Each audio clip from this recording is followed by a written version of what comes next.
Assalamualaikum warahmatullahi wabarakatuh. Waalaikumsalam warahmatullahi wabarakatuh. Ketemu lagi dengan saya Hari Saputro di acara Pojok Rahdin, di mana tempat kita ngobrol-ngobrol santai bersama entah itu ketua ataupun pengurus di Banom ataupun lembaga-lembaga di NU Kota Madiun ataupun Kabupaten Madiun. Pada kesempatan hari ini kita akan ngobrol-ngobrol bareng salah satu lembaga semi otonom di dalam Banom NU, yaitu CBP atau KOP Brigade Pembangunan, yang kita akan ngobrol-ngobrol bareng pada hari dengan ketuanya langsung, yaitu Mas Habib. Telepon Mas Habib, kabarnya? Alhamdulillah baik. Alhamdulillah, terima kasih sudah mampir di Pojok Rahdin kali ini. Di sini kita akan ngobrol-ngobrol tentang experience atau pengalaman Mas Habib selama ikut di IPNU ataupun lebih tepatnya di CBP. Ya mungkin bisa diceritakan pertama kali kenal IPNU bagaimana prosesnya? Oh ya. Sebelumnya saya itu masuk ke IPNU karena penasaran. Kok tepatnya pada hari lahir NU keberapa yang 2019 kalau nggak salah itu di Masjid Kuba, Mas, itu ada yang bantu sekelompok anak-anak. Aku penasaran, itu apa sih? Akhirnya setelah diberitahu, oh IPNU itu apa? Ya sing melu Makesta sik. Ngoten. Makesta itu apa? Wis to gak saya takok. Mulai enek tak info. Nah, setelah itu di info ada Makesta. Saya ikut dan saya ngajak beberapa anak. Dan akhirnya Makesta itu di Pondok Pesantren Al-Mujadadiyah. Oh, di Demangan. Di Demangan itu bulan Desember awal. Nah, itu pertama saya masuk ke IPNU itu. Kemudian masuk saya ke CBP itu selang 2 minggu kalau nggak salah dari Makesta. Dari DKJ CBP KPP Kota Madiun mengadakan diklatama atau pendidikan latihan pertama, yaitu di Ngotok di pondoknya ya Hafid Tawangrejo ya Mas? Nggih, Tawangrejo. Nah, di situ saya masuk CBP. Nah, kemudian di situ saya mulai berproses sampai saat ini, alhamdulillah. Ya, ini fun fact-nya Mas Habib ini teman sekelasnya ketua IPNU, Mas Husin kemarin yang kita kasih ya. Satu MTS ya? Satu sekolah. Dan tanggal lahirnya pun berdekatan. Kalau Husin kemarin 21, ini 22 April. Wah, sama-sama Taurus Boy. Taurus Boy kan kemarin undian pas apa Lebaran. Ini Lebarannya pas tanggal 21 apa 22? Gitu. Ya, selama berproses di IPNU itu apa aja yang pernah dipegang amanah oleh Mas Habib ini? Pertama saya ikut dalam kepanitiaan di IPNU itu membuat seminar talk show, yaitu tentang seminar lulus UN dengan pematerinya Pak Janus pada waktu itu. Nah, di situ yang dimana Pak Ketua kemarin itu mungkin di situ juga ada first impression, akhirnya ikut juga.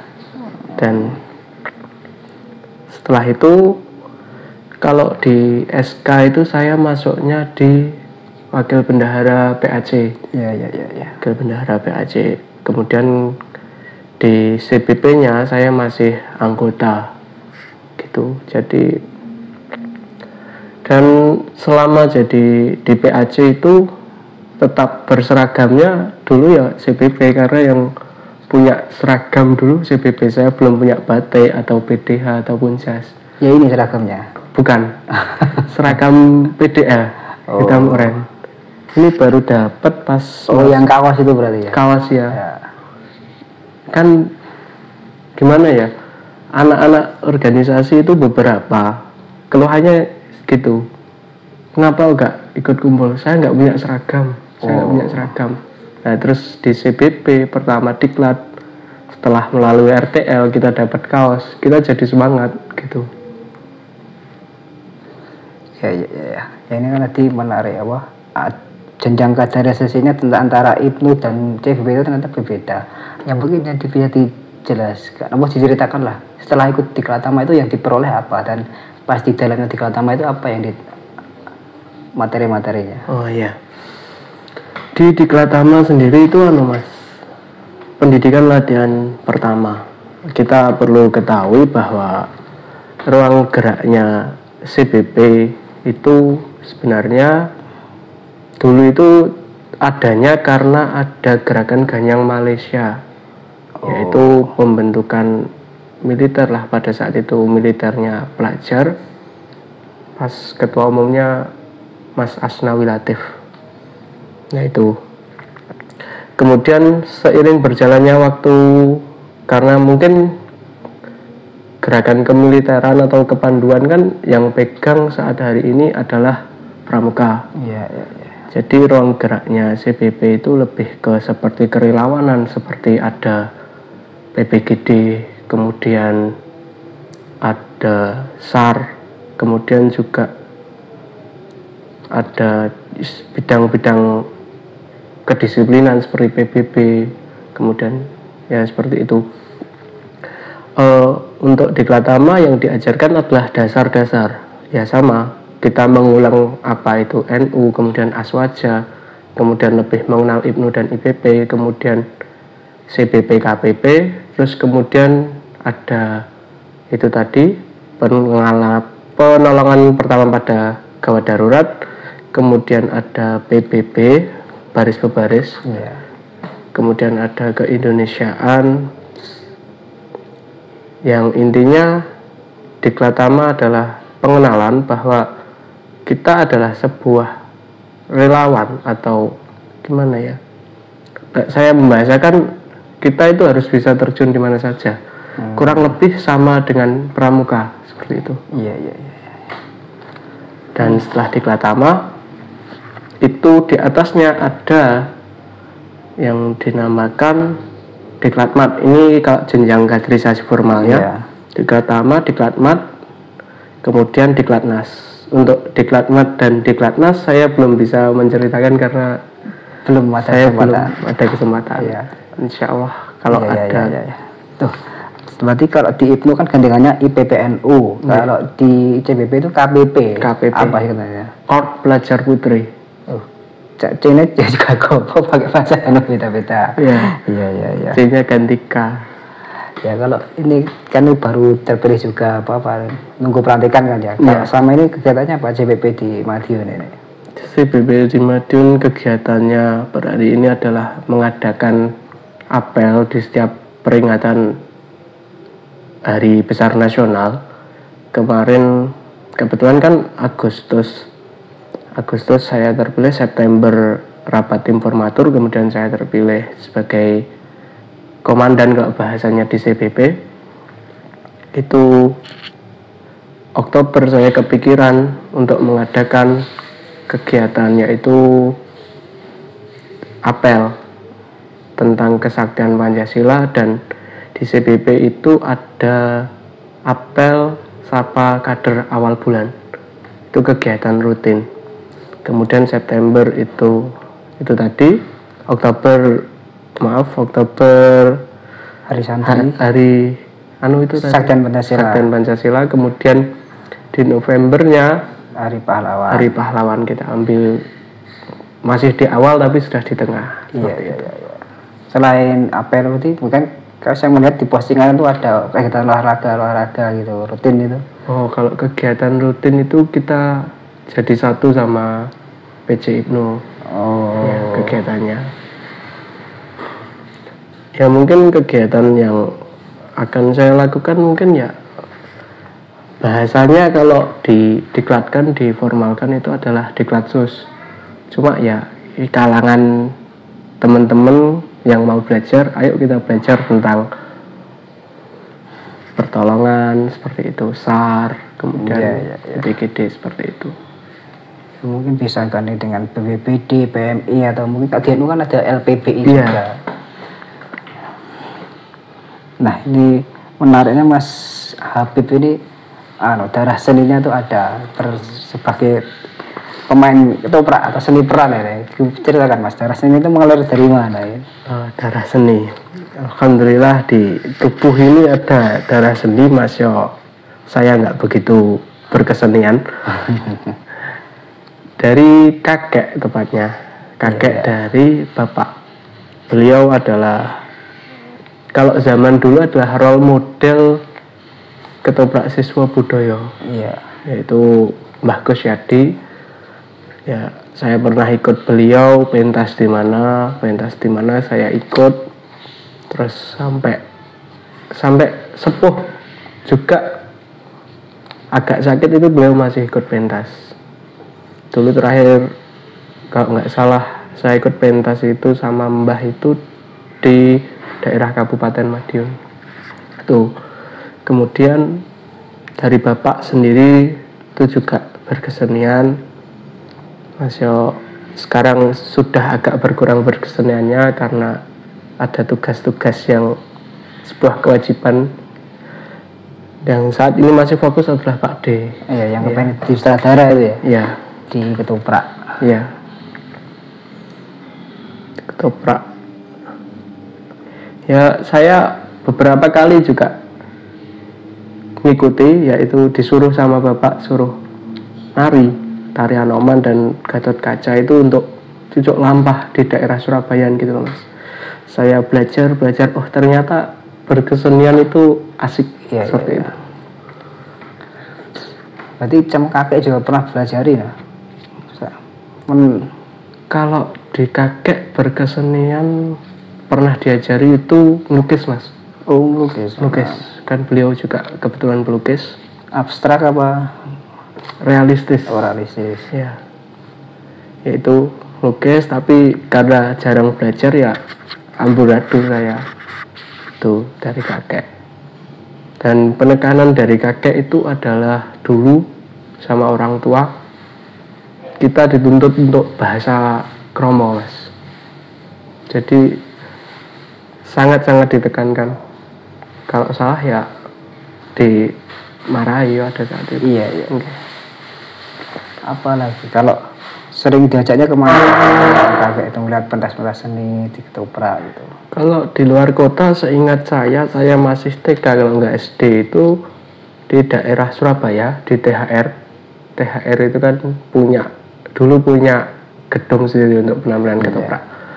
Kemudian saya juga pernah diajak ke Jogja kalau nggak salah, itu seingat saya, tapi kalau detailnya itu lupa saya.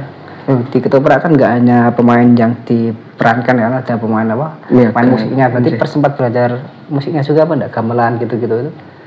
Belum belajar. Sampai sekarang belum bisa. Kalau ngomongin seni peran, pernah ya selain ketoprak tuh ya ada nggak yang sebenarnya film lah Mas Habib ini kalau lihat orang ini memerankan sebuah peran itu jadi pengen tambah semangat lagi untuk giat di dunia seni peran itu? Kalau di seni perannya saya kurang begitu menarik. Malah seni tari deh. Enggak. Kalau di seperti seni peran itu tertarik saya bukan pemeran, pembuat cerita, sutradara, seperti itu. Writer berarti penulis naskah gitu-gitu. Ya. Cuma kalau peran baru kemarin ikut peran itu ketoprak Les Bumi itu baru ikut peran saat itu.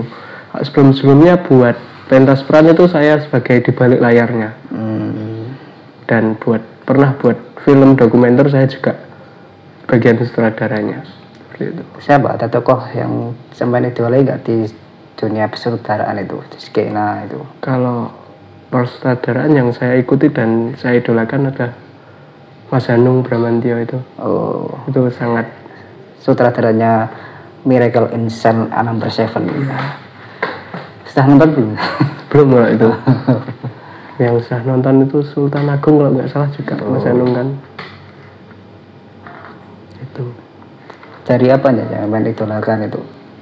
Sosok Mas Hanung Bramantyo ya pasti ya juga banyak yang mengidolakan beliau. Saya sendiri nggak tahu mengidolakan ketok. Menurut saya bagus lah dan itu dia itu ya ingat budayanya juga gitu Mas. Iya. Yang paling anu kan kontroversial filmnya yang itu, yang tanda tanya itu, yang masalah Iya. bahas beda agama Iya. itu. Sampai hampir di krokot. Dan dihapus juga itu kan Iya. katanya. Selalu gitu. Kalau kita bahas sedikit lah kan besok kita ini syuting besok itu kan hari guru. Iya. Dulu di sekolah ada nggak guru favoritnya Mas Habib ini? Guru favorit. Apa kayaknya yang dia favoritkan itu? Kalau di SD, SMP, SMA itu guru favorit sendiri-sendiri mas. Oh ada. Ini kamu ceritakan satu-satu. Kalau di SD itu guru favorit saya adalah Pak Pur. Mengajar mata pelajaran apa itu? IPA dulu. Oh. Ya, orangnya tegas tapi juga sabar. Jadi ketika mengikuti pelajaran tertarik gitu, enak. SD ini di mana berarti? Di Pandian 2. Di Seleku itu? Bukan, di Jalan Rayu. Ya. Ya. Kemudian di SMP itu Busam Rotul Ilmi, itu guru fikih. Itu ya beliau sabar, tegas, juga mengarahkan teman-teman juga pada saat itu ya enak banget gitu. Kemudian di SMA atau di MA itu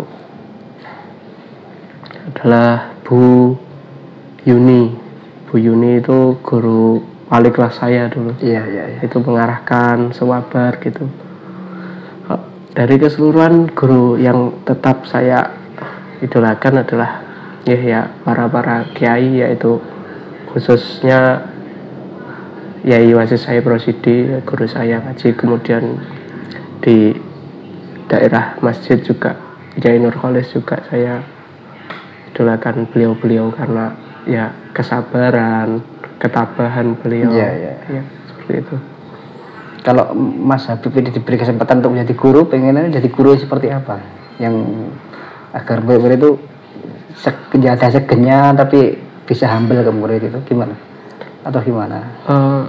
Kalau saya pernah bina pramuka itu ya sing ngerteni cah-cah tapi nggak sampai cah-cah itu teman-teman itu ke saya kurang ajar. Jadi ya cukup mengerti dan mengikuti, kemudian ketika sudah mau keluar batas kita ingatkan, seperti itu kalau saya. Iya. Ya kan sekarang banyak anak murid itu sudah mulai berani dengan gurunya. Iya. Nanti kalau timbul perlakuan fisik malah kerana hukum, Iya. gurunya yang salah. Iya. Jadi kan kalau ngomongin gitu kita ngomongin juga tentang sosok leadership juga kan. Leadership, ya. Nah, ngomongin leadership ini kan mau pilpres ini. Masa pemimpin yang diharapkan oleh Mas Habib ini seperti apa? Ya, prinsip kepemimpinan saya sama ketua hampir sama, yaitu yang Mahatma Salera Bhakti Adi Praja itu. Pemimpin harus bisa memimpin dan dipimpin. Itu. Kalau tokoh yang mungkin sosok pemimpin adalah seperti Gus Dur itu. Iya. Menurut saya.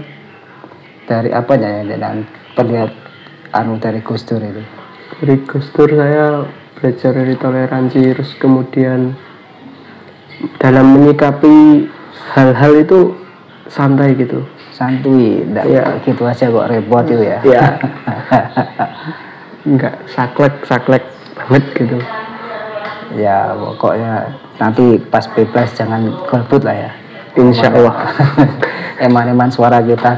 Iya, insya Allah. Salah gunakan kalau golput ya. Iya. Ya Mas Husin, Mas Husin. Habib. Ya mirip Mas, kadang orang bilang itu saya kebalik Husain, manggil Husain kebalik saya. Iya, kadang gitu ya Bang. Sekarang juga kuliah di Stainu ya. Iya, Stainu. Jurusan hukum Hukum ekonomi syariah. Apa itu yang dipelajari itu? Di situ pelajarannya ya kita membahas hukum, dasar hukum, kemudian lebih menjurusnya adalah hukum-hukum untuk ekonomi syariah seperti koperasi, kemudian perbankan syariah, seperti itu yang dipelajari. Waktu guru yang di perkuliahan malah belum disebut, pasti belum menemukan guru favorit di dosen favorit belum. Ya ini terakhir lah kita ada pesan-pesan buat teman-teman, mungkin teman-teman yang nonton ini pengen gabung di CBP itu gimana, harus ikut IPNU-nya dulu apa langsung ikut di Gatama itu? Silakan. Dan mungkin apa nanti yang didapatkan kalau ikut CBP itu apa gitu? Dari teman-teman yang ingin bergabung dengan Korps Brigade Pembangunan atau CBP IPNU, kemudian yang di Putri itu ada KPP IPPNU, itu pertama kali Magesta, kemudian setelah Magesta Diklatama. Ya, yang didapatkan kita dalam organisasi adalah pertama yaitu ilmu organisasi pastinya, kemudian ilmu kepemimpinan, kemudian relasi jaringan. Kan ya kita tahu sendiri bahwa IPNU punya jaringan ke atas, ke samping, ke bawah seperti itu. Dan manfaatnya khususnya di CBP adalah kita melatih rasa kemanusiaan kita lebih kencang atau lebih peka. Kemudian untuk bahasanya khususnya yang teman-teman pramuka pelajari, ya ini tempat praktek kita, karena kita langsung berhadapan dengan masyarakat umum, pramuka, PMR atau pala seperti itu. Kan kalau di sekolah yang kita praktekkan adalah di dalam lingkup sekolah. Nah, kalau di CBP ini kita bisa keluar praktek pada masyarakat seperti itu, Mas. Iya. Oh, ini tadi lupa ya. Biasanya kalau saya ada bintang tamu saya tanya 3 buku ataupun 3 film yang dibaca dan ditonton. Mas Habib ini biar salah gitu nulis deh. Apa 3 buku yang terakhir dibaca? 3 buku yang terakhir saya baca: Peraturan Lembaga, terus kemudian kemarin baca Rahwayana Sujiwotejo, ya. Terus sama satu lagi apa ya, Mas? Belum sampai selesai itu Dunia Sofi, karena pelajaran filsafat. Jadi saya harus membaca itu. Kalau film yang baru saja selesai saya tonton, Gadis Kretek. Kemudian kemarin timnya Mas Raya apa Mas Seno ini? Timnya Seno kayaknya. Sama-sama militer ya. Iya. Kemudian kemarin Sri Mulat Hill yang Mustahil. Yang keberapa? Pertama. Yang pertama. Kemudian sama Sultan Agung yang tadi Bramantio tadi. Iya. Ya. Itu. Jadi masih disempat-sempatkan untuk nonton film dan baca buku meskipun padatnya kegiatan di CBP ini.